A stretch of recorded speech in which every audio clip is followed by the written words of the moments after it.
Details చూద్దాం.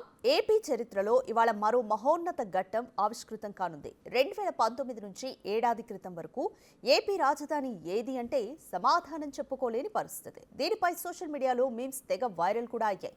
ఇలాంటి వాటికి చెక్ పెడుతూ 5 కోట్ల మంది ఆంధ్రుల ఆశలకు ఆకాంక్షలు ఇవాళ నిజం కానున్నాయి. ప్రధాని నరేంద్ర మోదీ చేతుల మీదుగా రాజధాని అమరావతి పునర్నిర్మాణ పనులకు శంకుస్థాపన జరగనుంది.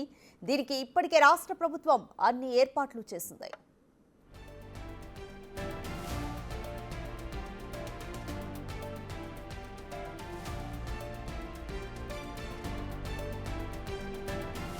సరిగ్గా 10 ఏళ్ల క్రితం 2015 అక్టోబర్ 22న ప్రధాని మోదీ అమరావతి నిర్మాణానికి శంకుస్థాపన చేశారు. రాష్ట్రంలో అప్పటి ఎన్డీఏ ప్రభుత్వం రాజధానిలో నిర్మాణ పనులను వేగవంతం చేసింది. అయితే ఆ తర్వాత జరిగిన పరిణామాలు రాజధానికి శాపంగా మారాయి.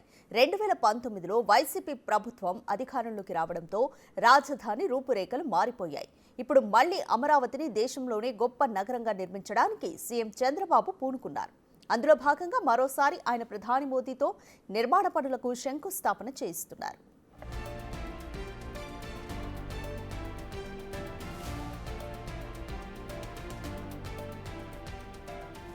రాజధాని నిర్మాణానికి సంబంధించి అన్ని పనులు ఏకకాలంలో చేపట్టేలా 77,250 కోట్ల రూపాయల అంచనాలను సిద్ధం చేసింది.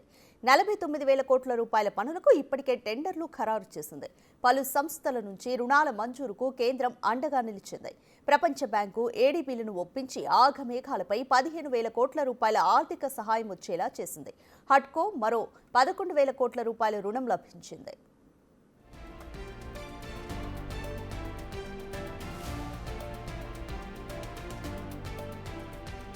వీటికి తోడు కేంద్రం డైరెక్ట్గా కొన్ని మౌలిక సదుపాయాలను కూడా కల్పిస్తోంది. రాజధాని అమరావతికి రైలు సౌకర్యం కల్పించడానికి ఎర్రుపాలెం నంబూరు రైల్వే లైన్కు గ్రీన్ సిగ్నల్ ఇచ్చింది.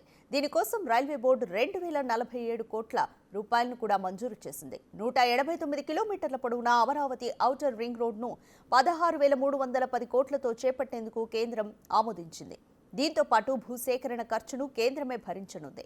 ఈ విధంగా కేంద్రం సాయంతో సీఎం చంద్రబాబు అమరావతిని ప్రపంచ నగరంగా నిర్మించేందుకు చేస్తున్న ప్రయత్నంలో ఇవాళ ఓ మహోన్నత ఘట్టం ఆవిష్కృతం అవుతోంది.